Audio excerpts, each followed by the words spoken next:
नाजरीन अस्सलाम वालेकुम। IND टुडे न्यूज में आपका खैर मकदम करते हैं।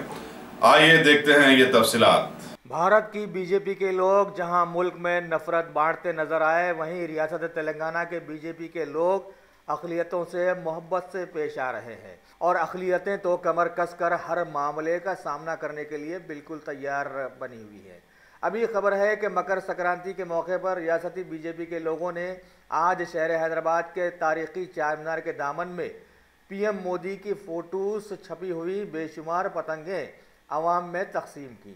इस मौके पर रियासत तेलंगाना के vice president advocate Qavi Abbasi, city secretary advocate Safi Patel, BJP के सलाहकार MM फिरासत अली बाखरी और मोहम्मद हाजी वगैरह और दीगर कई आला कायदीन वहाँ मौजूद थे।